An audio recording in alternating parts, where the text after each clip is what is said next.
Hi 11th standard pasangla, welcome to Vedantu. This is Asha ma'am here. So 11th English la poem 1 and poem 2 ஏற்கனவே நம்ம பார்த்தாச்சு. இப்போ prose 1 ஆரம்பிக்க போறோம். The prose 1 is all about a old lady. ஒரு பாட்டி அவங்களோட பேரை இவங்களுக்கு நடுவில் இருக்க ஒரு ஃப்ரெண்ட்ஷிப்பு அந்த ஒரு கதையை பற்றி தான் இந்த ப்ரோஸில் நம்ம பார்க்க போகிறோம். ஸோ இந்த கதையை எழுதினவர் பேர் குஷ்வந்த் சிங். ஸோ அவரும் அவரோட பாட்டியை பற்றியும் தான் இந்த கதை நம்ம பார்க்க போகிறோம்.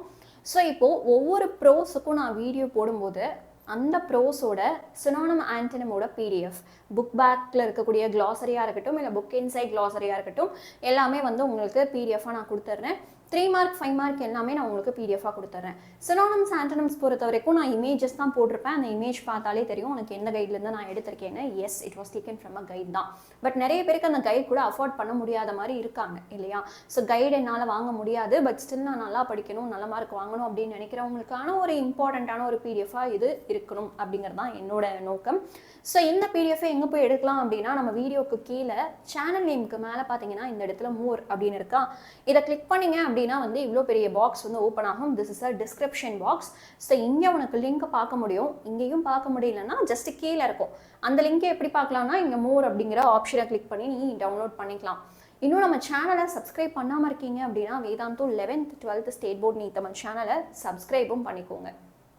As I said already, இது ஒரு பாட்டிக்கும் பேரனுக்கும் நடுவில் இருக்கக்கூடிய கதை. ஸோ பேரை வந்து இந்த கதையை நரேட் பண்ணுற மாதிரி சொல்கிறாரு. அவர் பேசினா எப்படி இருக்குமோ அவர் பாயிண்ட் ஆஃப் வியூலேருந்து தான் இந்த ஹோல் ஸ்டோரியுமே இருக்குது.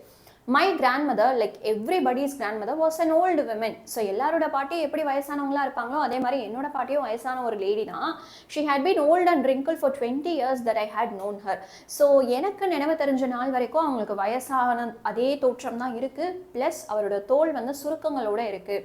ஸோ ரிங்கிள்டு அப்படின்னா என்ன, தோலில் தாத்தா பாட்டிக்கெல்லாம் வந்து சுருக்கங்கள் இருக்கும் இல்லையா? அப்படிப்பட்ட ஒரு நபராக தான் எனக்கு பாட்டியை விவரம் தெரிஞ்ச நாள்லேருந்து எனக்கு தெரியும். ஸோ ஆல்மோஸ்ட் ஃபார் 20 years இப்படி தான் அவங்க இருக்காங்க. People said that she had once been young and pretty and even had a husband, but that was hard to believe. So சுற்றி இருக்க மக்கள்லாம் என்ன சொல்கிறாங்க அப்படின்னா பாட்டியும் ஒரு காலத்தில் வந்து இளமையாக இருந்தாங்க, நம்மளை மாதிரியே இருந்தாங்க, அழகாக இருந்தாங்க, அவங்களுக்கும் ஹஸ்பண்ட்லாம் இருக்குன்னு சொல்கிறாங்க, ஆனால் என்னால் ஏற்றுக்க முடியல அப்படின்றாரு. ஏன்னா இவரை பொறுத்த வரைக்கும் தாத்தா வந்து எங்கே மட்டும்தான் பார்த்துருக்காரு அப்படின்னா அவர் ஏற்கனவே இறந்து போயிட்டாரு. ஸோ மேண்டல் பீஸ்க்கு மேலே இருக்க ஒரு ஃபோட்டோவில் மட்டும்தான் தாத்தாவை பார்த்துருக்காரு, சரியா? உயிரோட பார்த்ததில்லை. அப்போ மற்றவங்க எல்லாம் சொல்கிற கதையை கேட்கும் போது இவருக்கு நம்ப முடியலை. My grandfather's portrait hung above the mantelpiece in the drawing room. ஒரு drawing roomல மேண்டல் பீஸ்க்கு மேலே தாத்தாவோட ஃபோட்டோவை பார்த்துருக்காரு. போர்ட்ரைட் அப்படின்னா ஃபோட்டோ. இப்போ மேண்டல் பீஸ்னா என்ன? இந்த ஃபாரின் கண்ட்ரீஸில் ரொம்ப சில்லுன்னு இருக்கக்கூடிய ஏரியாவில் அவங்களோட பாடி டெம்பரேச்சரை மெயின்டைன் பண்ணணும் அப்படிங்கிறதுக்காக நெருப்பு மூட்டி குளிர் காய்வாங்க இல்லையா? ஸோ கேம்ப் ஃபயர் அப்படின்னு நம்ம சொல்கிறோம் இல்லையா? அது ஓப்பன் ஸ்பேஸில் பண்ணும்போது it is a camp fire. இதுவே ஒரு வீட்டுக்குள்ளே அவங்கவுங்க ஒரு சின்ன ஏரியா வந்து இந்த நெருப்பு மூட்டுறதுக்காகவே வச்சுருப்பாங்க, அதுதான் ஃபயர் பிளேஸ். அதுக்கு மேலே எனக்கு செவரில் இங்கே டெக்கரேஷன் இருக்கு இல்லையா? இதுக்கு பதிலாக தாத்தாவோட ஃபோட்டோவை மட்டும்தான் அவர் பார்த்துருக்காரு. அங்கே மட்டும்தான் தாத்தாவை அவர் பார்த்துருக்காரு, உயிரோட பார்த்தது கிடையாது. So he wore a big turban and loose fitting clothes. எப்போவுமே லூஸான ட்ரெஸ் தான் போட்டிருப்பாரு. ப்ளஸ் ஆல்சோ அந்த தலப்பாக்கட்டுன்னு சொல்லுவாங்க இல்லையா, இதுதான் டர்பன், சீக் பீப்புளெலாம் போடுவாங்க. ஸோ இந்த மாதிரி தலப்பாக்கட்டு அவர் எப்போவுமே கட்டிக்கிட்டு தான் இருப்பார். ஹிஸ் லாங் ஒயிட் பியர்ட், பியர்ட்னா வந்து தாடி. It covered the best part of his chest and he looked at least 100 years old. அவரை பார்க்கும்போது அவரோட தாடி ரொம்ப பெருசாக இருக்கும், செஸ்ட் வரைக்கும் வரும். ஸோ இங்கே ஃபுல்லாக வந்து தாடி மட்டும்தான் இருக்கும், அப்படியே கவர் ஆயிரும். ப்ளஸ் அவரை பார்க்கும்போது ஒரு 100 வயசாவது இந்த மனுஷனுக்கு இருக்கும்பா அப்படிங்கிற ஒரு தோற்றம் தான் நம்மளுக்கு தெரியும். He did not look like the sort of a person who would have a wife or children. அவரை பார்க்கும்போது இவங்களுக்கு மனைவி இருப்பாங்க, குழந்தைங்க இருப்பாங்க அப்படின்லாம் நம்மளுக்கு சொல்ல தோணாது. எப்படி தோணுமா? He looked as if he could only have lots and lots of grandchildren. அவரோட வயசு எவ்வளவு முதுமையான தோற்றமாக இருக்குது, எவ்வளவு வந்து வயசான ஒரு பர்சனாக இருக்காருன்னா அவரை பார்க்கும்போது எவ்வளவு பேர குழந்தைகள் இருக்குமோ அப்படின்னு மட்டும்தான் யோசிக்க தோணுமே தவிர ஒய்ஃப் இருப்பாங்க, குழந்தைங்க இருப்பாங்க அப்படிங்கிறதெல்லாம் யோசிக்க தோணாது அப்படின்னு சொல்கிறாரு. As for my grandmother being young and pretty, the thought was almost revolting. Revolting அப்படிங்கிறது என்னன்னா முரண்பாடாக இருந்தது. இப்போ தாத்தா என்னமோ இவ்வளோ வயசான ஒரு பர்சனாக இருக்காரு, இப்போ சுற்றி இருக்கவங்கலாம் என்ன பண்ணுறாங்க, பாட்டி வந்து ரொம்ப இளமையாக இருந்தாங்க, அழகாக இருந்தாங்க அப்படின்லாம் சொல்கிறாங்க. எனக்கு ஞாபகம் இல்லை, பட் சொல்கிறாங்க. இப்போ தாத்தாவோட ஃபோட்டோவும் பாட்டியை பற்றி மற்றவங்க சொல்கிறதும் பார்க்கும்போது எனக்கு அப்படியே ஆப்போசிட்டாக இருக்குது. ரெவால்ட்டிங் அப்படின்னா முரண்பாடாக இருக்குது. எப்படி என்னால் நம்ப முடியும், இந்த மனுஷன் என்னமோ இப்படி இருக்கான், இந்த அம்மாவை பற்றி இப்படி சொல்கிறாங்க அப்படிங்கிற மாதிரி அவர் சொல்கிறாரு. She often told us of the game she used to play as a child. அவங்க பாட்டி வந்து சின்ன வயசுல குழந்தையா இருக்கும் போது என்னென்ன கேம்ஸ் எல்லாம் விளையாண்டாங்க அப்படிங்கிறத பத்தி நிறைய எங்ககிட்ட சொல்லுவாங்க. That seemed quite absurd. Absurd அப்படின்னா வந்து இப்போ நம்ம ஒரு வார்த்தை யூஸ் பண்ணுறோம் இல்லையா, என்ன பண்ணாலும் கிரிஞ்சா பண்ற அப்படின்னு. அந்த மாதிரி தான் இந்த ஆத்தருக்கும் வந்து பாட்டியை பற்றி தோணியிருக்கு. அவங்களோட காலத்தில் விளையாண்ட கேம்ஸ் பற்றி எல்லாம் சொல்லும் போது இது என்னது இப்படி இருக்கு அப்படிங்கிற மாதிரி தான் தோணியிருக்கு. Like it seemed illogical. இதில் என்ன லாஜிக் இருக்குன்னு இவங்க கேமாக விளையாண்டாங்க அப்படிங்கிற மாதிரி தான் அவருக்கு தோணியிருக்கு. And we treated it like the fables of prophets she used to tell us. Fables அப்படின்னா ஸ்டோரிஸ். இப்போ நிறைய மன்னர்கள் பற்றி எல்லாம் ஸ்டோரிஸ் எல்லாம் சொல்லுவாங்க இல்லையா, அப்படிப்பட்ட ஒரு கதைகள், கட்டுக்கதைகள் மாதிரி தான் நானும் இதை பார்த்தேன் அப்படின்னு சொல்றாரு. ஃபேபிள்ஸ்னா ஸ்டோரி. ஸோ ப்ராஃபிட்ஸ் அப்படிங்கிறவங்க யாரு? ப்ராஃபிட் அப்படிங்கிறவங்க ஒரே ஒரு ரிலீஜனுக்கு மட்டும் சம்மந்தப்பட்டவங்க கிடையாது. ஸோ கிறிஸ்டியானிட்டி ஆர் இஸ்லாம் ஆர் ஹிந்துயிசம் எல்லாத்துலேயுமே ப்ராஃபிட்ஸ் அப்படிங்கிறவங்க இருப்பாங்க. ஸோ யார் அப்படின்னா கடவுளாக பார்த்து ஒருத்தங்களை இந்த பூமிக்கு அனுப்பிச்சி வச்சிருப்பாங்க. மக்களுக்கு போய் இதெல்லாம் சொல்லி கொடுத்துருவா, நல்லது கிட்டதை சொல்லி கொடுத்துருவா அப்படின்னு சொல்லிட்டு ஒரு பர்சனை பார்த்து அனுப்புறாரு அப்படின்னா அவர் தான் ப்ராஃபிட். சரியா? ஸோ ப்ராஃபிட் முகமது அப்படின்லாம் நம்ம கேள்விப்பட்டிருக்கோம். ஸோ யாரு அப்படின்னா கடவுளாக பார்த்து நம்மளுக்காக அனுப்பி வைக்கப்பட்ட ஒரு தேவதூதர் மாதிரி. சரியா? ஸோ அப்படிப்பட்டவங்களோட கதையெல்லாம் சொல்லும் போது நம்ம எப்படி பார்ப்போம்? பிரமிப்பாக பார்ப்போம். ஆல்சோ வந்து நம்மளுக்கு at some point of mind நம்மளுக்கு என்ன இருக்கும், அந்த காலம் வேற இந்த காலம் வேற, அந்த மாதிரிலாம் இப்போ நடக்காது அப்படின்னு ஒரு அந்த கனெக்ஷன் வந்து மிஸ் ஆயிரும் இல்லையா? அதே மாதிரி தான் எனக்கும் இப்போ இருந்தது. ஸோ அந்த பாட்டி வந்து அவங்களோட கதைகள் பற்றி எல்லாம் சொல்லும் போது எனக்கு அது கனெக்ட் பண்ணிக்கவே முடியல, லாஜிக்கலாகவே இல்லை அப்படின்னு சொல்றாரு. She had always been short, fat and slightly bent. So எப்போவுமே அவங்க வந்து குட்டையாக தான் இருந்திருக்காங்க, கொஞ்சம் குண்டாக இருந்திருக்காங்க, ப்ளஸ் வளைஞ்சு தான், இப்படி குனிஞ்சு தான், இந்த ஃபோட்டோவில் இருக்கு இல்லையா, இந்த மாதிரி தான் அவங்க இருப்பாங்க. சரியா? தென் her face was a crisscross of wrinkles running from everywhere to everywhere. வயசான பாட்டி தாத்தாவை பார்த்தாலே எப்படி இருக்கும், இந்த தோல்லாம் சுருக்கங்களோட இருக்கும் இல்லையா? ஸோ அந்த மாதிரி ரிங்கிள்ஸ் வந்து அங்கிட்டு ஓடுதான் இங்கிட்டு ஓடுதான், இந்த மாதிரி அவங்களோட ஃபேஸ் ஃபுல்லாக ரிங்கிள்ஸ் தான் இருக்கான். No. We were certain she had always been as we had known her. So எல்லாரும் என்னமோ சொல்லிட்டு போட்டோம், ஆனால் எங்களை பொறுத்த வரைக்கும் அவங்க இப்படியே தான் இருக்காங்க, வயசான ஒரு தோற்றத்தில் தான் இருக்காங்க. அவங்களோட கை கால் மூஞ்சி எல்லாமே எப்படி தான் இருக்கு, தோல் சுருக்கங்களோட தான் இருக்கு. Old, so terribly old that she could not have grown older and stayed at the same age for 20 years. அவங்கள பார்க்கும் போதெல்லாம் எப்படி இருக்கான், வயசான ஒரு தோற்றமாக இருக்கு. At the same time 20 வருஷமா இவங்களுக்கு இதே வயசு தான் இருக்குமா அப்படிங்கிற அளவுக்கு ஒரே மாதிரி தான் இருந்திருக்காங்க. ஸோ இளமையாகவும் எனக்கு தெரியல, இதை விட வயசான மாதிரியும் தெரியல, ஒரே ஸ்டேஜில் வந்து 20 வருஷமா இருந்திருக்காங்க. ஸோ கிட்டத்தட்ட பார்க்கறதுக்கு ஒரே வயசு மாதிரி தான் இருக்கு அப்படின்றாரு. She could never have been pretty. So அவங்க அழகா இருந்திருப்பாங்க அப்படின்லாம் என்னால் நம்ப முடியல. But she was always beautiful. But அவங்கள பார்த்தாலே வந்து ஒரு மாதிரி ரம்யமாக இருக்கும், நல்லா இருக்கும், அவங்ககிட்ட போய் பேசலாமே அப்படின்னு ஒரு அட்ராக்ஷன் வந்து ஃபீல் ஆகும். பட் எனக்கு அழகா இருந்திருப்பாங்களா அப்படின்லாம் எனக்கு தெரியல. She hobbled about the house in spotless white with one hand resting on the waist to balance her stoop and the other telling the beads of her rosary. Hobbled அப்படிங்கிறது என்ன தெரியுமா? இப்போ நம்மளுக்கு கை கால்லாம் நல்லா வந்து வேலை செய்யுது அப்படின்னா நம்ம நார்மலாக நடப்போம். வயசான பாட்டி தாத்தாக்கெல்லாம் அந்த அளவுக்கு வந்து நம்மளுக்கு கை கால்லாம் மொபிலிட்டி இருக்காது இல்லையா? ஸோ அவங்க கொஞ்சம் தாங்கி தான் நடப்பாங்க. அந்த தாங்கி நடக்கிறதுக்கு தான் ஹாபிள்ட் அப்படிங்கிற வேர்டை இங்கே யூஸ் பண்ணியிருக்காங்க. அண்ட் எப்போவுமே அவங்க நடக்கும்போது என்ன மாதிரி ட்ரெஸ் தான் போட்டிருப்பாங்களா? White colour sari, white colour dress இப்படி தான் போட்டிருப்பாங்களா, spotless white with one hand resting on her waist. வெயிஸ்ட்னா இடுப்பு. ஸோ எப்போவுமே இப்படி வந்து இடுப்பை பிடிச்சிப்பாங்களாம் சப்போர்ட்டுக்காக. டு பேலன்ஸ் ஹர் ஸ்டூப், அதான் வந்து குனிஞ்சிருக்காங்க இல்லையா, அந்த குனிஞ்சிருக்கும் போது அதான் ஒரு ஹேண்ட் வந்து இடுப்பில் பிடிச்சிப்பாங்க, இன்னொரு ஹேண்ட் வந்து எங்கே இருக்கும் அப்படின்னா அவங்களோட ரோசரியில் இருக்கக்கூடிய பீட்ஸை வந்து கவுண்ட் பண்ணிட்டு இருக்கும். So what is a rosary அப்படின்னு பார்க்கும்போது this is the one. So இது வந்து கிறிஸ்டியானிட்டி பேஸ் பண்ண ரோசரி. இதே மாதிரி வந்து ஹிந்துயிசம்லேயும் இருக்குது. ஸோ அந்த மந்திரம்லாம் சொல்லிட்டு ஒவ்வொரு பீடாக வந்து நகர்த்திட்டே இருப்பாங்க, இதுதான் ரோசரி. ஸோ இது வந்து ஒரு கையில் இருக்கும், இன்னொரு கை வந்து இடுப்பை பிடிச்சிட்டு அப்படியே சப்போர்ட்டுக்காக இருக்கும். அண்ட் அவங்க வந்து குனிஞ்சு தான் இருப்பாங்க அப்படின்னு சொல்கிறாங்க. சரியா? தென் her silver locks were scattered untidily over her pale puckered face. So silver locks அப்படிங்கிறது என்ன தெரியுமா? அவங்களோட முடி வந்து நரைச்சிருச்சா, சில்வர் கலரில் இருக்கான், அதை தான் சில்வர் லாக்ஸ்ன்னு அவர் சொல்கிறாரு. எப்படிப்பட்ட ஒரு பர்சனிஃபிகேஷன் பாருங்களேன். இப்படி நம்ம நினைக்க தோணுமா? அவங்களோட முடி நரைச்சிருச்சு அப்படிங்கிறத இவ்வளோ சொல்கிறாரு. ஓகே, அந்த பாட்டியோட முடி வந்து நரைச்சி சில்வர் கலரில் ஆயிடுச்சு. ஸோ அந்த சில்வர் கலரில் இருக்கக்கூடிய முடியெல்லாம் எப்படி இருந்ததாம்? ஸ்கேட்டர்டாக இருந்ததாம், அப்படியே செதறி போயிட்டு அவங்களோட ஃபேஸில் எந்த ஒரு ஆர்டருமே இல்லாமல், அன்டைடிலி அப்படின்னா அசிங்கமாக, லைக் நாட் எனி பர்டிகுலர் ஆர்டரில் அங்கங்கே செதறி இருக்குது.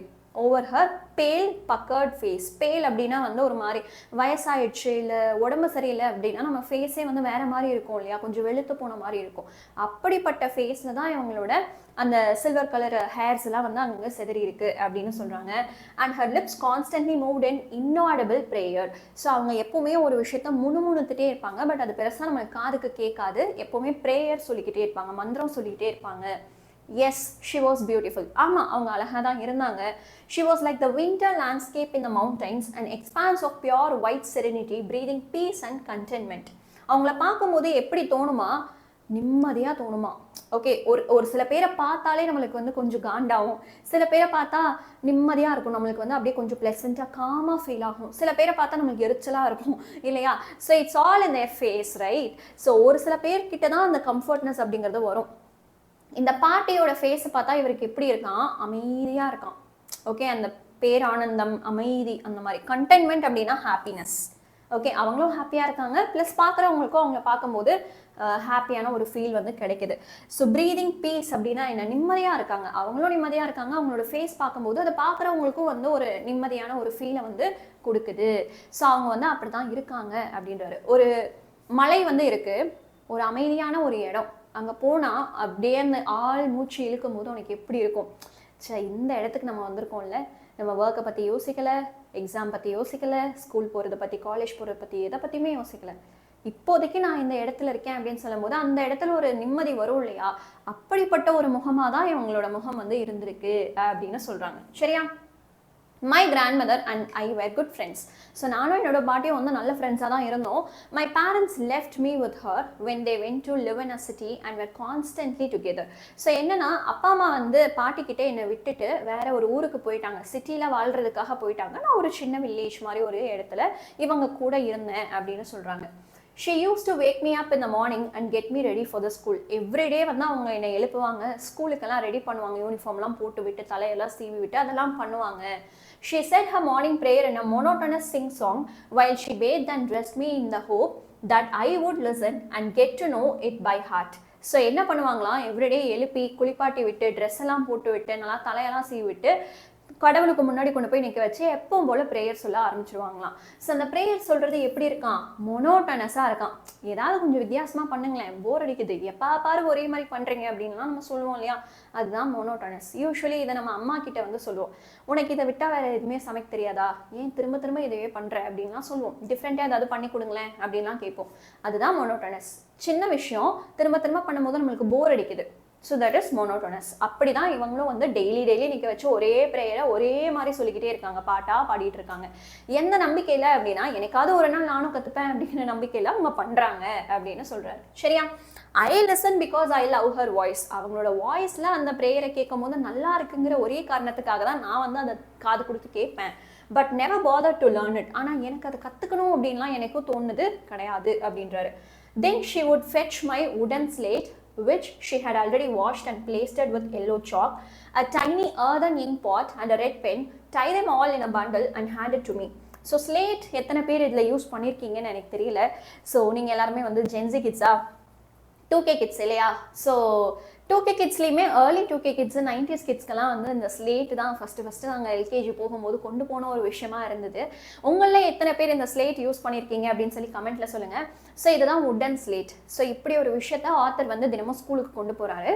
இதை ஒவ்வொரு நாளும் நம்ம வாஷ் பண்ணாதான் அது க்ளீனாக இருக்கும். அழிச்சா வந்து ஒரு மாதிரி அந்த சாக் பீஸ், இந்த ஸ்லேட் பென்சிலில் தான் எழுதுவோம் இல்லையா, இந்த ஸ்லேட் பென்சிலோட இந்த ட்ரேசஸ் எல்லாம் அப்படியே இருக்கும், ஒரு மாதிரி ஒயிட் கலரில் சுண்ணாம்படிச்ச மாதிரி இருக்கும். ஸோ எவ்ரிடே நம்ம தண்ணி போட்டு வாஷ் பண்ணோன்னா அது க்ளீன் ஆயிரும். ஸோ எவ்ரிடே என்ன பண்ணுறாங்களாம், பாட்டி வந்து தண்ணி போட்டு வாஷ் பண்ணுறாங்களாம்.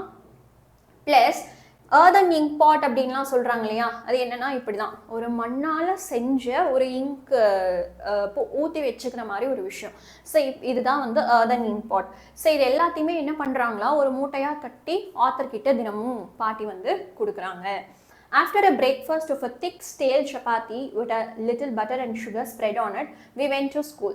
ஸோ ஒவ்வொரு நாளும் பிரேக்ஃபாஸ்ட்டுக்கு என்ன பண்ணுறாங்க அப்படின்னா, திக்கான ஒரு சப்பாத்தியை கொடுக்குறாங்க, ரொம்ப குண்டாக இருக்குது, சரியா மெல்லிஸாக இல்லை. ஸ்டேல் அப்படின்னா ட்ரையான சப்பாத்தி. அது அப்படியே முழுங்கினாலே வந்து இந்த இடத்துல விற்கிடும், அந்த அளவுக்கு ட்ரையாக இருக்கக்கூடிய ஒரு சப்பாத்தி. ஸோ அது கூட என்ன பண்ணுறாங்க, கொஞ்சம் பட்டரு சுகர் எல்லாம் தடவி கொடுக்குறாங்க. சரியா? And we went to the school. She carried several stale chapatis with her for the village dogs. அப்படியே ஸ்கூலில் போகும்போது திரும்ப வரும்போதெல்லாம் அங்கங்கே நம்ம நாய்க்குட்டிகள் பார்ப்போம் இல்லையா, அதுக்கு உணவாக கொடுக்கறதுக்கு என்ன பண்ணுறாங்க, அதே ட்ரையான சப்பாத்தியை எடுத்துகிட்டு போகிறாங்க. My grandmother always went to school with me because the school was attached to the temple. So என்னோட ஸ்கூலும் ஒரு கோயிலும் வந்து பக்கத்தில் தான் இருந்தது. ஸோ கோயிலுக்கு போகிறதுக்காக பாட்டி வந்து தினமும் என் கூட ஸ்கூலுக்கு வருவாங்க. ஏன்னா ரெண்டும் பக்கத்தில் தானே இருக்குது. அப்போ என்ன அப்படியே ஸ்கூலில் விட்டு அவங்க என்ன பண்ணுவாங்க, கோயிலில் போய் உட்காந்துருவாங்க. The priest taught us the alphabet and the morning prayer. So அங்கே இருக்க பூசாரி இருக்கார் இல்லையா, அவர் என்ன பண்ணுவாராம், தினம் மார்னிங் ப்ரேயராக சொல்லி கொடுத்துருவாரு ஸ்டூடெண்ட்ஸ்க்கு, ப்ளஸ் ஆல்ஃபபெட்ஸும் சொல்லி கொடுத்துருவாரு. While the children sat in rows on either side of the veranda singing the alphabet or the prayer in the chorus, and my grandmother sat inside reading the scriptures. So இதுதான் வந்து setup. ஒரு கோயில் school ரெண்டுமே வந்து ஒரு மாதிரி அட்டாச்சாக தான் இருக்குது. அந்த பூசாரி வந்து ஆல்ஃபபெட்ஸு ப்ரேயர்ஸ் எல்லாமே குழந்தைங்களுக்கு சொல்லி கொடுக்குறாங்க. அண்ட் வராண்டாவில் லெஃப்ட் சைடில் ஒரு ரோ ஆஃப் ஸ்டூடெண்ட்ஸ் வந்து உட்காந்துட்டு இருக்காங்க, இன்னொரு சைடில் இன்னொரு ரோ ஆஃப் ஸ்டூடெண்ட்ஸ் வந்து உட்காந்துட்டு இருக்காங்க. ஸோ ப்ரீஸ்ட் வந்து இவங்களுக்கு கிளாஸ் இருக்கும்போது அண்ட் பாட்டெல்லாம் சொல்லி கொடுக்கும்போது உள்ள பாட்டி வந்து வேற ஒரு இடத்துல உட்காந்து என்ன பண்ணுறாங்களா, ஸ்கிரிப்சர்ஸ் எல்லாம் படிச்சுட்டு இருக்காங்களாம். இந்த வேதங்கள், ராமாயணம், மகாபாரதம் இதெல்லாம் தான் ஸ்கிரிப்சர்ஸ்ன்னு சொல்லுவாங்க. ஸோ பாட்டி அதை படிச்சுட்டு இருக்காங்க, நாங்கள் வந்து ப்ரேயர்ஸ் ஆல்ஃபபெட்ஸ் எல்லாம் படிச்சுட்டு இருக்கோம். When we had both finished, we would walk back together. So எனக்கும் கிளாஸஸ் முடிஞ்சிச்சு, பாட்டிக்கும் வந்து முடிச்சுட்டாங்க படிச்சு அப்படின்னா ரெண்டு பேருமே வந்து சேர்ந்து நாங்கள் வீட்டுக்கு வருவோம். This time the village dogs would meet us at the temple door. So நாங்கள் திரும்ப வரும்போது அந்த கோயிலோட வாசலில் பார்த்தீங்கன்னா நிறைய நாய்கள்லாம் இருக்கும், நாங்கள் மீட் பண்ணுவோம். They followed us to our home, growling and fighting. Growlingனா வந்து என்னன்னா ஒருத்தருக்கு ஒருத்தர் அடிச்சு சண்டை போட்டுக்கிறது. எதுக்காக, நாங்கள் ஒரு சப்பாத்தி கொண்டு போகிறோமா, ட்ரையான ஒரு சப்பாத்தி, ஸ்டேல் சப்பாத்தி, அது வேணுங்கிறதுக்காக அந்த நாய்கள்லாம் வந்து அடிச்சுக்குதான், தனக்குள்ளே வந்து சண்டை போட்டுக்குதான். சரியா? Then, when my parents were comfortably settled in the city, so once வந்து என்னோட பேரண்ட்ஸ் சிட்டியில் வாழ்கிறதுக்காக தானே என்னை பாட்டிக்கிட்ட விட்டுட்டு போனாங்க. ஆனால் ஒன்ஸ் அவங்க வந்து கம்ஃபர்டபுள் ஆகிட்டாங்க, ஃபினான்ஷியலி கொஞ்சம் என்னால் ஸ்டேபிளாக சமாளிச்சிட முடியும் அப்படின்ற பொசிஷன் வந்த உடனே என்ன பண்ணிட்டாங்க, எங்களையும் அங்கே வர சொல்லிட்டாங்க. They sent for us அப்படின்னா எங்களை அங்கே வர சொல்லிட்டாங்க. சரியா? That was a turning point in our friendship. இது வரைக்கும் நானும் பாட்டியும் க்ளோஸாக தான் இருந்தோம். தினம் இதுதான் எங்களோட டே டு டே ரொட்டீனாக இருந்தது. ரெண்டு பேரும் சேர்ந்து ஸ்கூலுக்கு போவோம், ரெண்டு பேரும் திரும்ப வருவோம், வீட்டில் எப்போவுமே ஒன்றா தான் இருப்போம். பட் ஒன்ஸ் வந்து அப்பா அம்மா என்னை ஊருக்கு கூப்பிட்ட உடனே என் கூடயே பாட்டியும் வந்தாங்க. நாங்கள் பிரியலை, ரெண்டு பேரும் ஒன்றா தான் போனோம். பட் ஸ்டில் எங்களுக்குள்ள அந்த ஃப்ரெண்ட்ஷிப் வந்து அடிபட்டுருச்சு, ஃபஸ்ட்டு இருந்த மாதிரி இல்லை. Although we shared the same room, my grandmother no longer came to school with me. அங்கே அந்த புது சிட்டிக்கு போனதுக்கு அப்புறமா நாங்கள் ரெண்டு பேரும் ஒரே ரூமில் தான் இருந்தோம், நானும் பாட்டியும் ஒரே ரூமில் தான் இருந்தோம். பட் ஸ்டில் நான் ஸ்கூலுக்கு போகும்போது பாட்டி என் கூட வர மாட்டாங்க. I used to go to an English school in a motor bus. So அப்போவாவது நானும் பாட்டியும் நடந்து போவோம்.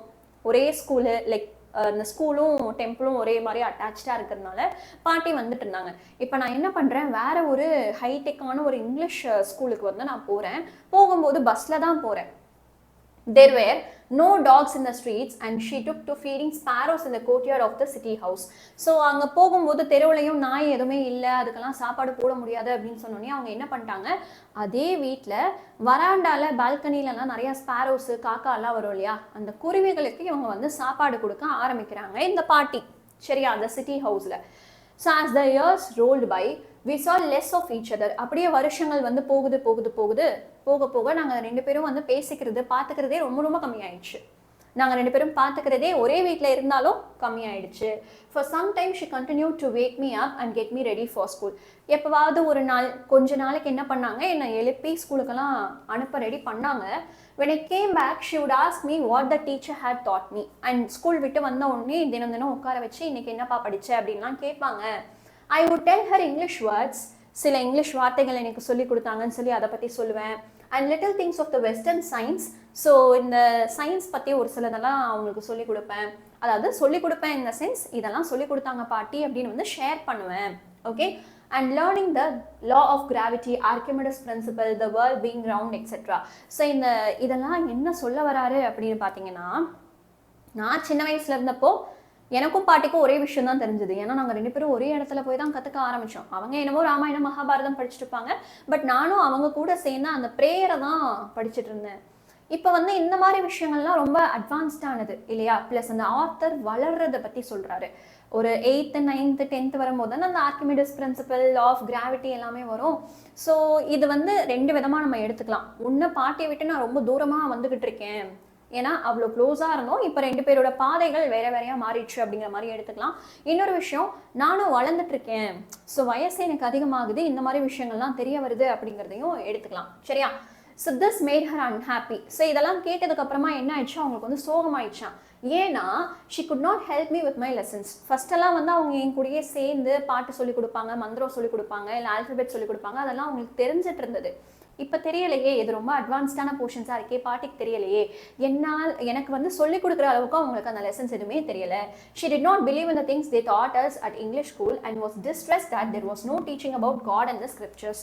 ஸோ ஃபஸ்ட்டு நான் கூட்டிகிட்டு போயிட்டு இருந்த ஸ்கூலில் உனக்கு வந்து ப்ரேயர் சொல்லிக் கொடுத்தாங்க, கடவுள் பற்றி நிறையா சொல்லிக் கொடுத்தாங்க. பட் இப்போ நீ இங்கிலீஷ் ஸ்கூல் போகிற, ஆனாலும் அவங்களுக்கு வந்து உனக்கு சயின்ஸ் தான் சொல்லி தராங்களே தவிர கடவுள் பற்றியோ இல்லை இந்த ராமாயணம் மகாபாரதம் வேதங்கள் பற்றியோ எதுவுமே சொல்லி தரலை அப்படின்றாங்க. ஸோ அதனால அவங்க ரொம்ப சோகமாக இருந்தாங்களாம். One day I announce that we were being given music lessons. So ஒரு நாள் வந்து பாட்டு கிளாஸ்லாம் சொல்லி கொடுக்குறாங்க அப்படின்னு நான் போய் சொன்னேன் பாட்டுக்கிட்ட. She said nothing but her silence meant disapproval. அவங்க எதுவுமே சொல்லலை, சைலண்டாக இருந்தாங்க. அந்த சைலன்ஸ் வந்து எந்த மாதிரி இருந்ததுன்னா, எனக்கு ஏதோ நீ பண்ணுறதெல்லாம் பிடிக்கலப்பா அப்படின்னு சொல்கிற மாதிரியே இருந்தது. டிஸ்அப்ரூவல் அப்படின்னா என்ன, பர்மிஷன் கொடுக்கல, லைக் எனக்கும் இதுக்கும் வந்து பிடிக்கவே இல்லை அப்படிங்கிற மாதிரி தான் இருந்தது அப்படின்னு பிஹேவ் பண்ணுறாங்க. சரியா. She rarely talk to me after that. அதுக்கப்புறமா அவங்க என்கிட்ட பேசுறதே வந்து ரொம்ப ரொம்ப கம்மியாயிடுச்சு. when I went up to university, நான் ஒரு யூனிவர்சிட்டிக்காக படிக்கிறதுக்காக போகிறேன். அப்படி போகும்போது எனக்குன்னு ஒரு தனி ரூம் வந்து கிடைச்சிருச்சு. I was given a room of my own. எனக்கு ஒரு தனி ரூம் கிடைச்சிருச்சு. The common link of friendship was snapped. So நாங்கள் 2 பேரும் இருந்ததுக்கான ஒரு காமன், என்னதான் பார்த்துக்கிறது அவ்வளோவா கம்மியாயிடுச்சு, பேசுறது கம்மியாயிடுச்சுனாலும் நாங்கள் 2 பேரும் அட்லீஸ்ட் ஒரே ரூம்லையாவது இருந்தோம்.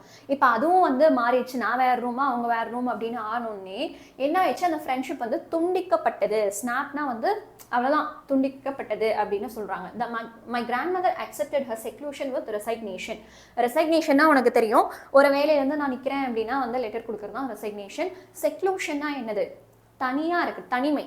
ஸோ அவங்களோட தனிமையை வந்து ஏற்றுக்க ஆரம்பிச்சிட்டாங்க. வேறு வழி இல்லை அவங்களுக்கு. நான் பாட்டுக்கு என்னோட வேலையை பார்த்துட்டு இருக்கேன், அம்மா அப்பா அவங்களோட வேலையை பார்த்துட்டு இருப்பாங்க, அப்போ அவங்க தனியாக தான் இருப்பாங்க. அதை வந்து அவங்க ஏற்றுக்க ஆரம்பிச்சிட்டாங்க.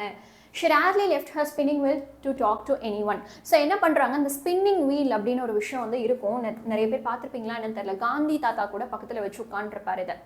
ஸோ இதுதான் ஸ்பின்னிங் வீல். ஸோ இது கூடயே தான் எப்போவுமே அவங்க இருப்பாங்க. அண்ட் எப்போவுமே வந்து அதை சுற்றிக்கிட்டே இருப்பாங்க. எப்போவுமே அதை நிறுத்தவே மாட்டாங்க. யார்கிட்டயாவது பேசணும் அப்படின்னா மட்டும் நிறுத்துவாங்க. From sunrise to sunset, she sat by her wheel spinning and reciting prayers. 2 விஷயம் தான் அவங்க எப்போவுமே பண்ணுவாங்க. ப்ரேயர் சொல்லுவாங்க, இல்லை அந்த வீலை போட்டு சுற்றிட்டு இருப்பாங்க. Only in the afternoon, she relaxed for a while to feed the sparrows. Afternoon, மத்தியானம் மட்டும் தான் கொஞ்சம் ரிலாக்ஸ் பண்ணிட்டு என்ன பண்ணுவாங்க, அந்த டைம்லேயும் வந்து குருவிகளுக்கு சாப்பாடு வைப்பாங்க. ஃபீட் அப்படின்னா சாப்பாடு போடுறது. While she sat in the veranda breaking the bread into little bits, hundreds of little birds collected round her, creating a veritable bedlam of chirruping. So இங்கே என்ன சொல்ல வராங்க, பிரெட்டை வந்து சின்ன சின்ன பீசஸாக அவங்க பிக்கிறாங்க. அப்போ தான் அந்த பறவைகள் வந்து சாப்பிட முடியுங்கிறதுக்காக சின்ன சின்ன பீசஸாக பிக்கிறாங்க. அப்படி பிச்சுட்டு வராண்டாவில் உட்காரும் போது என்ன ஆகுதான், அவங்கள சுற்றியுமே வந்து நூற்றுக்கணக்கான பறவைகள் வந்து சூழ்ந்து உட்கார்ந்துருதான். சரியா.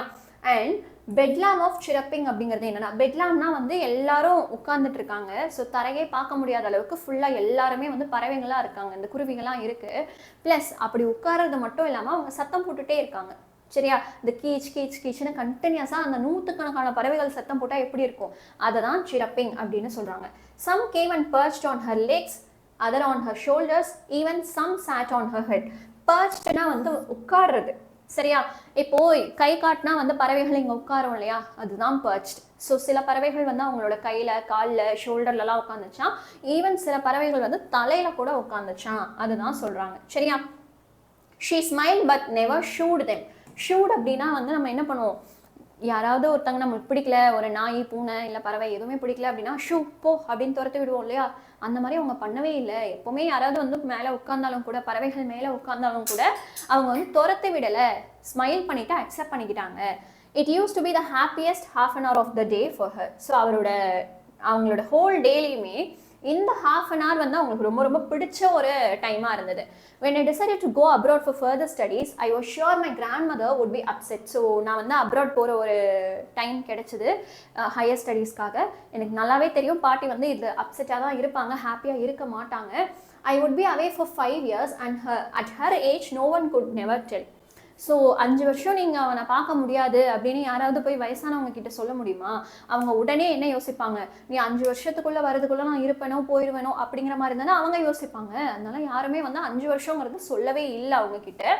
பட் எஸ், 5 வருஷம் அவங்க 2 பேரும் பார்த்துக்க முடியாது. But my grandmother good. She was not even sentimental. அவங்க வந்து கொஞ்சம் கூட கண் கலங்கி அப்படி போகாத அப்படிலாம் எதுவுமே சொல்லலை. She came to leave me at the railway station but did not talk or show any emotion. அவங்க வந்து என்னை விட்டுட்டு போகிறதுக்கெல்லாம் ரயில்வே ஸ்டேஷன்லாம் வந்தாங்க. பட் அழுகிறது, இந்த எமோஷன் காட்டுறது அந்த மாதிரி எதுவுமே பண்ணல. அவங்க பேசவும் இல்லை. Her lips moved and prayer, her mind was last in the prayer. எப்போவுமே அவங்க ப்ரேயர் சொல்லிகிட்டே தான் இருந்தாங்க. her fingers were busy telling the beats of her rosary. அந்த ரோசரின்னு அந்த செயின் வந்து நான் சொன்னேன்னா அதுலேயே தான் இருந்தது அவங்களோட ஃபிங்கர்ஸ் எல்லாமே. Silently, she kissed my forehead and when I left, I cherished the moist imprint as perhaps the last sign of the physical contact between us. So, கிளம்பும் போது வந்து எனக்கு கிஸ் பண்ணுறாங்க. கிஸ் பண்ணும்போது அந்த லைட்டாக இந்த எச்சிலோட இதெல்லாம் இருக்கும் இல்லையா, மாய்ஸ்சர் கண்டென்ட்லாம் இருக்கும் இல்லையா, அது வந்து எனக்கு நல்லா இருந்தது அப்படிங்கிற மாதிரி அவங்க சொல்கிறாங்க. ஸோ அதுதான் நாங்கள் ஃபிசிக்கலி வந்து தொட்டுக்கிட்ட ஒரு டைம் அப்படிங்கிற மாதிரி அவங்க ஹாப்பியாக ஃபீல் பண்ணுறாரு. But that was not so. After 5 years, I came back home and was met by her at the station. திரும்பவும் 5 வருஷம் கழிச்சு நான் வந்து இந்த ரயில்வே ஸ்டேஷனில் அவங்கள திரும்பவும் மீட் பண்ணுறேன். She did not look a day older. So ஒரு நாள் கூட அவங்களுக்கு வயசான மாதிரி தோணுதே இல்லை. நான் போனப்போ எப்படி இருந்தாங்களோ அதே தோற்றத்தோடு தான் இப்போவும் இருக்காங்க. She still had no time for words and while she clasped me in her arms and I could hear her reciting her prayers. So இப்போவும் அவங்க ஒன்றுமே பேசலை. என்ன பண்ணுறாங்க, இந்த ஆத்தர் வந்த உடனே ஹக் பண்ணிக்கிறாங்க. கிளாஸ்ப்டுனா என்னது, கிளாஸ்ப் ஹர் இன் ஹர் ஆர்ம்ஸ் அப்படின்னா கைகளுக்குள்ள கட்டி அணைச்சிக்கிறாங்க. கிளாஸ்ப்டுங்கிறது இதுதான். ஸோ கையை வந்து நம்ம இந்த மாதிரி இறுக்கமா பிடிச்சிக்கிட்டோம் அப்படின்னா அதுதான் கிளாஸ்ப்டு. பட் இவங்க என்ன சொல்கிறாங்க, ஆர்ம்ஸ்னு சொல்லும் போது இந்த டோட்டல் கை அப்படின்னா which means ஹக் பண்ணிக்கிட்டாங்க. சரியா? and I could hear her reciting her prayers. recitingனா அந்த முணுமுணுத்துட்டே மந்திரம் சொல்லிக்கிட்டே தான் இருக்காங்க. Even on the first day of my arrival, her happiest moments were with her sparrows, whom she fed longer and with frivolous rebukes. So இவங்க வந்ததுக்கு அப்புறமாவும் என்ன பண்ணுறாங்க, day to day அவங்க பண்ணுற எல்லாத்தையுமே கண்டினியூ பண்ணிகிட்டே இருக்காங்க. குருவிகளுக்கு சாப்பாடு வைக்கிறாங்க, எல்லாமே நடக்குது. அண்ட் இவங்க குருவிகளுக்கு ஹாப்பியாக மட்டும் சாப்பாடு வைக்கல, சரியா, அது கூடவே சம்டைம்ஸ் வந்து சில்லியாக கோவப்படுறது அப்படியெல்லாம் இருக்கும் இல்லையா, சும்மா விளையாட்டுக்காக திட்டுறது அதெல்லாம் இருக்கும். ஸோ ஃப்ரைவலஸ் அப்படின்னா silly, it is not so serious. சீரியஸாக திட்டுறது கிடையாது, சும்மா திட்டுறது. சரியா? ரெபியோக்ஸ் அப்படின்னா அதான் திட்டுறது. ஓகே. இந்த evening a change game over her. அப்போ வரைக்கும் அவங்க எப்பவும் போல் அவங்க பண்ணுற வேலைகள் தான் பண்ணிட்டு இருந்தாங்க, பெருசாக எந்த வித்தியாசமும் இல்லை. ஈவினிங் வரும்போது கொஞ்சம் அவங்களோட நடவடிக்கைகளில் மாற்றங்கள் வர ஆரம்பிச்சது. ஷி டிட் நாட் ப்ரே, அவங்க ப்ரே பண்ணலை. She collected the women of her neighbourhood, got an old drum and started to sing. பக்கத்தில் இருக்க எல்லா பொம்பளைங்களையும் கூப்பிட்டு உட்கார வச்சு என்ன பண்ணுறாங்க, பாட்டு பாட ஆரம்பிக்கிறாங்க ஒரு ட்ரம்மை வச்சு. For several hours, she thumped on the sagging skins of dilapidated drum and sang of the homecoming of warriors. So thumped அப்படின்னா அடிச்சுக்கிட்டே இருக்காங்க. ஸோ எதில் அடிக்கிறாங்க, இந்த ட்ரம். ஸோ ட்ரம்மோட அப்பியரன்ஸ் எப்படி இருந்ததான், சாகிங் ஸ்கின். சாகிங்னா வந்து இந்த தொங்கி போனது. ஓகே. ஸோ இந்த ட்ரம்ஸில் இதோ இந்த பகுதி இருக்கு இல்லையா, இது என்னது, லெதர். ஏதோ ஒரு அனிமலோட தோலை தான் வந்து இப்படி கட்டி வச்சிருப்பாங்க, அதில் அடிக்கும் போது நமக்கு சவுண்டு வரும். சரியா? ஸோ இந்த ஸ்கின் வந்து எப்படி இருந்ததா, இது வந்து நல்ல கண்டிஷனில் இருக்க ட்ரம்மு. பட் பார்ட்டி யூஸ் பண்ணது எப்படி இருந்ததா, அங்கங்கே கிழிஞ்சு போயிட்டு அந்த தோலெல்லாம் தொங்கி அப்படி தான் இருந்ததாம். சாகிங் ஸ்கின்னாக தான் இருந்ததாம். ஸோ இவங்க என்ன பாட்டு பாடுறாங்க, home coming of the warriors. ஒரு போரெல்லாம் முடிச்சுட்டு வீரர்கள்லாம் வீட்டுக்கு வரும்போது ஒரு பாட்டு பாடுவாங்களாம். அந்த பாட்டை அந்த பாட்டி வந்து பாடி காட்டியிருக்காங்க பக்கத்தில் இருக்க வீட்டுக்காரங்களுக்கெல்லாம். We had to persuade her to stop to avoid overstraining. Persuade அப்படின்னா ரொம்ப கம்பல் பண்ணி சொல்ல வேண்டியதாக இருந்தது. ஏன்னா உங்களுக்கு வயசாயிடுச்சு, நீங்கள் ரெஸ்ட் எடுங்க, ரொம்ப ஓவராக ஸ்ட்ரெயின் பண்ணிக்காதீங்க அப்படின்னு நாங்கள் ரொம்ப ரொம்ப கம்பல் பண்ணி தான் அவங்கள வந்து அமைதியாக்கணும் அப்படின்னு சொல்கிறாங்க. So we had to persuade her to stop to avoid overstraining. ஓவராக ஸ்ட்ரெயின் ஆகாமல் பார்த்துக்கிறதுக்காக நாங்கள் அவங்கள தொல்லை பண்ணுற மாதிரி திரும்ப திரும்ப நாங்கள் சொல்ல வேண்டியதாக இருந்தது. So that was the first time since I had known her that she did not pray. எனக்கு விவரம் தெரிஞ்ச நாள்ல இருந்து அவங்க எப்போ பாரு ப்ரேயர் சொல்லிகிட்டே தான் இருப்பாங்க. But that was the first time அவங்க ப்ரேயரே பண்ணாமல் இருந்தாங்க. Next morning she was taken ill. அடுத்த நாளே அவங்களுக்கு உடம்பு சரியில்லாமல் போயிடுச்சு. It was a mild fever and the doctor told us that it would go. So சின்ன ஒரு ஃபீவர் தான், டாக்டர் வந்து பார்த்துட்டு ஒன்றும் இல்லை சரியாயிரும் அப்படின்னு சொல்லிட்டு அவர் போயிடுறாரு. Grandmother thought differently. ஆனால் அவங்கள இந்த பாட்டியோட மனசுக்குள்ளே வேறு ஏதோ தோணுது. She told us her end was near. எங்ககிட்ட அவங்க என்ன சொல்கிறாங்க, நான் போக வேண்டிய நாள் வந்துருச்சுப்பா, ஓகே இதுதான் என்னோட வாழ்க்கையோட முடிவு அப்படிங்கிற மாதிரி சொல்கிறாங்க. She said that since only a few hours before the close of the last chapter of her life, she had omitted to pray. She was not going to waste any more time talking to us. So இவங்க என்ன சொல்கிறாங்க, கடைசி தருவாய் நான் வந்துட்டேன், கடைசி தருணம்னா இதை நான் இறந்து போக போகிறேன், இதில் கொஞ்ச நேரத்துக்கு முன்னாடி தான் நான் வந்து என்ன பண்ணியிருந்தேன், ப்ரேயர் வந்து நானாக ஒமிட் பண்ணியிருந்தேன், பண்ணாமல். ஒமிட்டட் அப்படின்னா வந்து நானாக அவாய்ட் பண்ணி வச்சுருந்தேன் ப்ரேயர் பண்ணாமல். இந்த ட்ரம்ஸ் எல்லாம் அடிச்சுட்டு ஜாலியாக இருந்தோம். பட் இதுக்கு மேலே நான் கொஞ்சம் கூட டைம் வேஸ்ட் பண்ண போகிறது இல்லை, உங்ககிட்ட பேசி நான் கண்டிப்பாக ப்ரேயர் பண்ண தான் போகிறேன் அப்படின்னு சொல்லிட்டு திரும்பவும் ப்ரேயரில் உட்காந்துடுறாங்க. We protested. அவங்க இந்த சுற்றி இருக்க ஃபேமிலி மெம்பர்ஸ், இந்த ஆத்தர் அப்பா அம்மா எல்லாம் வந்து வேண்டாம் வேண்டாம்னு சொல்கிறாங்க, போராடுறாங்க. பட் அவங்க கேட்கல. But she ignored our protest. இக்னோர்டுனா வந்து என்ன பண்ணுறது, கேட்கல, ஓகே நீங்கள் சும்மா இருங்க நான் பண்ண தான் போகிறேன் அப்படின்னு சொல்லிட்டு அவங்க பாட்டுக்கு பண்ண ஆரம்பிச்சிடுறாங்க. She lay peacefully in her bed praying and telling her beads. So அந்த ரோசரியில் இருக்க அந்த ருத்ராட்ச கொட்டையா அதெல்லாம் வந்து திரும்ப திரும்ப இது பண்ணிட்டே இருக்காங்க, ப்ரேயர் சொல்லிகிட்டே இருக்காங்க. அப்படியே பெட்டில் படுத்துகிட்டே தான் இதெல்லாம் பண்ணிட்டு இருக்காங்க. Even before we could suspect. சஸ்பெக்ட்னா வந்து கண்டுபிடிக்கிறது. நாங்கள் கண்டுபிடிக்கிறதுக்கு முன்னாடியே என்ன ஆயிடுச்சு, her lips stopped moving. So அப்படியே ப்ரேயர் சொல்லிட்டு இருந்த உதடுகள் வந்து அப்படியே நிற்க ஆரம்பிச்சிருச்சு. அந்த rosary fell from her lifeless fingers. அந்த கையில் பிடிச்சிருந்த ரோசரி வந்து தானாக கீழே விழுந்துருச்சு. a peaceful pallor spread on her face and we knew that she was dead.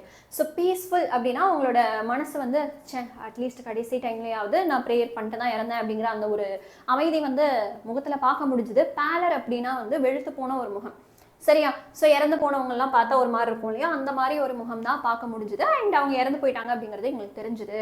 தென் இவங்க என்ன பண்ணுறாங்க, உடனே பெட்டை விட்டு இறக்கி கீழே படுக்க வைக்கிறாங்க. ஏன்னா அதுதான் வந்து ட்ரெடிஷன், சரியா? ஸோ கஸ்டமரி அப்படின்னா வந்து இதுதானே ஒரு ரிச்சுவல், இதுதானே ட்ரெடிஷன் அப்படிங்கிற மாதிரி என்ன சொல்கிறாங்க, we lifted her off the bed. பெட்லேருந்து கீழே எடுத்து கிரவுண்டில் படுக்க வைக்கிறாங்க. கிரவுண்டில் படுக்க வச்சு ரெட் ஷ்ரவுடால் போட்டு மூடிடுறாங்க. ஷ்ரவுடுங்கிறது என்னென்னா இறந்து போன பர்சன்ஸ்க்கு மேலே மூடுற ஒரு கிளாத் தான் ஷ்ரவுடு. ஸோ இதை வந்து ரெட் கலரில் இருந்தது, அப்படிப்பட்ட கிளாத்தை வச்சு நாங்கள் வந்து மூடிட்டோம் அப்படின்னு சொல்கிறாங்க.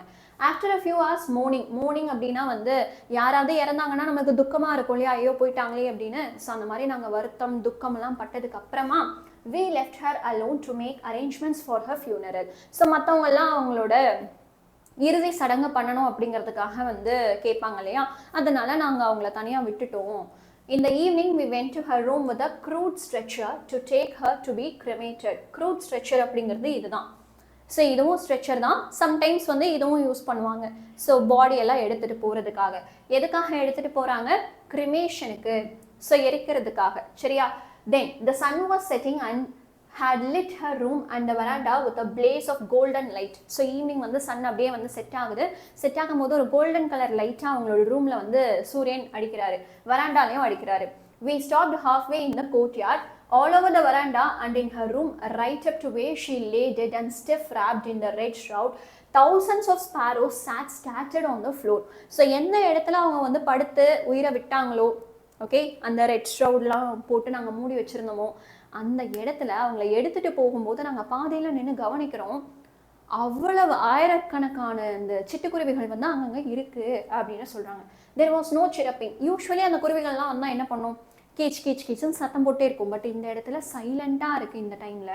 we felt sorry for the birds and my mother fetched some bread for them. So அந்த பறவைகளை பார்த்தா கொஞ்சம் பாவமாக இருந்தது. ஐயோ இனிமேல் உங்களுக்கு வந்து சாப்பாடு கூட யாருமே இல்லையே அப்படிங்கிற மாதிரி எல்லாம் இருந்தது. அண்ட் அவங்க அம்மா என்ன பண்ணுறாங்கன்னா பிரெட்லாம் எடுத்துகிட்டு வந்து பாட்டி எப்படி சின்ன சின்ன பீஸாக பிச்சு போடுவாங்க, அதே மாதிரி இவங்களும் பிச்செல்லாம் போடுறாங்க. she broke it into little crumbs the way my grandmother used to and threw it to them. So என்ன பண்ணுறாங்க, சின்ன சின்ன பீசஸாக பிரித்து அப்படியே வீசுகிறாங்க. எப்போ போல் பாட்டி பண்ணுற மாதிரியே பண்ணுறாங்க. the sparrows took no notice of the bread. உன் சாப்பாடு எனக்கு என்ன வேணும் அப்படிங்கிற மாதிரி அவங்கலாம் இருந்தாங்களாம். ஏன்னா அந்த பாட்டி இறந்து போனது அந்த பறவைகளுக்குமே வந்து ஃபீல் ஆக ஆரம்பிச்சுது. ஸோ இந்த ஃபுட்டு போட்டது வந்து யாருமே கவனிக்கவே இல்லை அப்படின்றாங்க. when we carried my grandmother's corpse off, corpsனா வந்து டெட் பாடி, சரியா? காப்ஸ் வந்து நாங்கள் எடுத்துகிட்டு போகும்போது they flew away quietly ஃப்ளூனா வந்து பறந்து போயிட்டாங்க. ஃப்ளையோட பாஸ்ட் டென்ஸ் தான் ஃப்ளூ. அவங்க வந்து அமைதியாக பறந்து போயிட்டாங்க. Next morning the sweeper swept the bread crumbs into the dustbin. ஸ்வீப்பர்னா நம்ம வீடை சுத்தம் பண்ணுறதுக்காக வருவாங்க இல்லையா, கூட்டுறதுக்காக. ஸோ அவங்க தான் ஸ்வீப்பர். ஸோ இவங்க என்ன பண்ணுறாங்க, முன்னாடி நாள் போட்ட பிரெட் கிரம்ஸ் எல்லாம் எதுவுமே அந்த பறவைகள் சாப்பிடலை. அதுதான் இங்கே சொல்கிறாங்க. ஸோ எல்லாத்தையுமே திரும்ப கூட்டி டஸ்ட்பினில் தான் அவங்க போட்டாங்க அப்படிங்கிற மாதிரி சொல்கிறாங்க. Okay, so this is the shroud, but red கலராக அவங்க யூஸ் பண்ணுறாங்க. This is the crude stretcher. Okay, yes, that's it about this prose. And இந்த ப்ரோஸோட 3 மார்க்கு 5 மார்க்கு சினானிம்ஸ் ஆன்டனிம்ஸோட PDF எல்லாமே டிஸ்கிரிப்ஷனில் அவைலபிளாக இருக்குது. 5 மார்க்ஸில் என்னென்னா ஹோல் ஆன்சர் இருக்காது. ஏன்னா 3 மார்க் தான் உனக்கு அப்படியே கொஷினாக கேட்பாங்க. 5 மார்க் வந்து சம்டைம்ஸ் கொஷின் வந்து மாறுறதுக்கு வாய்ப்பு இருக்குது. ஆனால் இம்பார்ட்டன்ட் கீவேர்ட்ஸ் அப்படின்னு இருக்குது இல்லையா, அதை நான் கொடுத்துருக்கேன். அந்த வேர்ட்ஸை நீங்கள் மிஸ் பண்ணக்கூடாது அப்படிங்கிறத கொடுத்துருக்கேன். இல்லை சம்டைம்ஸ் மேம் எனக்கு வந்து ஒரு 2 மார்க் வந்தாலே போதும், என்னால் மெமரி பண்ண முடியலை, நான் வந்து பாஸ் ஆனால் போதும் அப்படின்னு இருக்க ஸ்டூடெண்ட்ஸ்னால் தயவு செஞ்சு அந்த 5 சென்டென்ஸை நான் என்ன கொடுத்துருக்கனோ அதை அப்படியே மனப்பாடம் பண்ணிட்டு போய் எழுது. அட்லீஸ்ட் உனக்கு 3 மார்க்கு 3.5 மார்க்காவது வரும். ஸோ அதை வச்சு நீ நல்ல மார்க் எடுத்துடலாம். மற்ற பசங்க என்ன பண்ணுறீங்க, இல்லை மேம் எனக்கு சென்டம் வேணும் 90 மேலே வேணும்னு நினச்சேன்னா இந்த பாயிண்ட்ஸை மிஸ் பண்ணாமல் உன்னோட பேராகிராஃபில் ஆட் பண்ணிக்கோ. நீ ஓன் பேராகிராஃப் எழுதுவ, இல்லை ஏற்கனவே நிறைய கைட்ஸ் எல்லாம் வச்சு எழுதுவ, ஓனாக கூட எழுதலாம், தப்பே கிடையாது. என்னன்னா மிஸ்டேக் எதுவும் பண்ணக்கூடாது, அவ்வளோதான். அண்ட் இந்த கீவேர்ட்ஸை மிஸ் பண்ணாமல் எழுதுங்க, சரியா? எஸ் பசங்களா, so let's meet in another ஒரு ப்ரோஸ். Bye bye.